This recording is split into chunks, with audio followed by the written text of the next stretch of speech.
जादुई नमक। एक छोटे से गांव में सावित्री देवी नाम की एक बूढ़ी औरत रहती थी।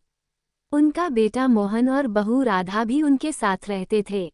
राधा बहुत मेहनती और दयालु थी, लेकिन उसकी सास सावित्री देवी हमेशा उससे नाराज रहती थीं। राधा सुबह से रात तक घर का काम करती, फिर भी सावित्री देवी कोई न कोई गलती निकाल ही देती। एक दिन राधा बहुत दुखी होकर गांव के बाहर बहने वाली नदी के किनारे बैठी रो रही थी। तभी वहां एक बूढ़ी साध्वी आई। साध्वी ने पूछा, बेटी क्यों रो रही हो? राधा ने अपनी सारी परेशानी बता दी। साध्वी कुछ देर मुस्कुराए और फिर अपने झोले से एक छोटी सी डिबिया निकाली। डिबिया में सफेद नमक जैसा पदार्थ भरा हुआ था। साध्वी बोली, ये जादुई नमक है। इसे रोज खाने में थोड़ा सा मिलाना, लेकिन ध्यान रहे इसके साथ तुम्हें अपनी सास से हमेशा मीठी भाषा में बात करनी होगी। राधा ने आश्चर्य से पूछा, क्या इससे मेरी सास बदल जाएंगी? साध्वी मुस्कुराकर बोली, समय आने पर खुद देख लेना। इतना कहकर वह अचानक वहां से चली गई। राधा डिबिया लेकर घर आ गई। अगले दिन उसने दाल में थोड़ा सा जादुई नमक मिला दिया। खाना खाते समय सावित्री देवी बोली, आज दाल कुछ अलग लग रही है। राधा डर गई, लेकिन चुप रही। दिन बीतते गए। राधा रोज खाने में थोड़ा सा नमक मिलाती और साध्वी की बात याद रखकर हमेशा अपनी सास से प्यार से बात करती। जब सावित्री देवी उसे डांटती, तब भी वह मुस्कुराकर जवाब देती। धीरे धीरे घर का माहौल बदलने लगा। एक दिन सावित्री देवी बीमार पड़ गईं। राधा पूरी रात उनके पास बैठी रही। उसने दवा दी, माथा दबाया और उनकी देखभाल की। सुबह जब सावित्री देवी की आंख खुली, तो उन्होंने देखा कि राधा पूरी रात जागती रही थी। पहली बार उनके मन में बहू के लिए सम्मान पैदा हुआ। इसके बाद सावित्री देवी का व्यवहार थोड़ा नर्म होने लगा। एक दिन गांव में एक बड़ा मेला लगा। राधा ने अपनी सास से पूछा, माँ जी, क्या मैं आपके लिए कुछ लेकर आऊं? सावित्री देवी ने पहली बार मुस्कुराकर कहा, जो तुम्हें अच्छा लगे। राधा उनके लिए सुंदर चप्पलें खरीद लाई। सावित्री देवी बहुत खुश हुईं। अब गांव वाले भी नोटिस करने लगे कि सास बहू के बीच पहले जैसी लड़ाई नहीं रही। लेकिन कहानी यहीं खत्म नहीं होती। एक रात राधा ने देखा कि डिबिया में नमक लगभग खत्म हो गया है।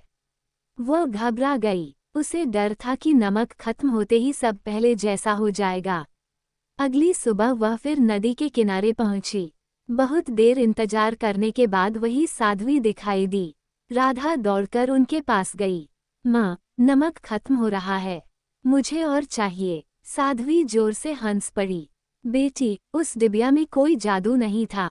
राधा हैरान रह गई। क्या मतलब? साध्वी बोली, वह साधारण नमक था। असली जादू तुम्हारे व्यवहार में था। राधा कुछ समझ नहीं पाई। साध्वी ने कहा, जब तुमने अपनी सास से प्यार से बात करना शुरू किया, उनकी सेवा की, उनका सम्मान किया, तब धीरे धीरे उनके दिल की कठोरता पिघलने लगी। राधा की आंखें खुल गईं। उसे समझ आ गया कि बदलाव नमक ने नहीं, उसके धैर्य और प्रेम ने किया था। वो खुशी खुशी घर लौट आई।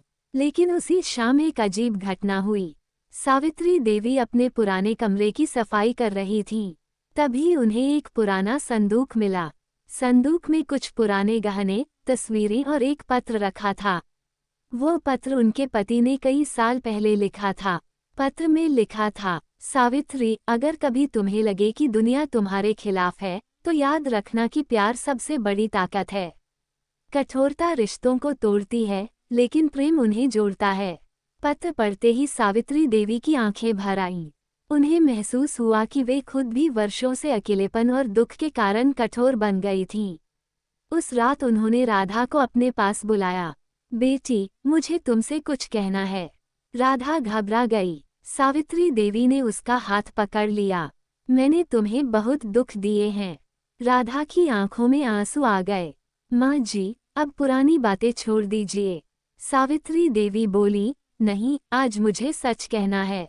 तुमने मुझे माँ का सम्मान दिया, जबकि मैंने तुम्हें बेटी का प्यार नहीं दिया। दोनों गले लगकर रोने लगीं।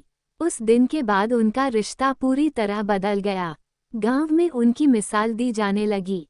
लोग कहते, अगर सास बहू का रिश्ता देखना हो तो सावित्री और राधा को देखो। कुछ साल बाद राधा के घर एक बेटी पैदा हुई। सावित्री देवी उसे अपनी जान से भी ज्यादा प्यार करती थीं।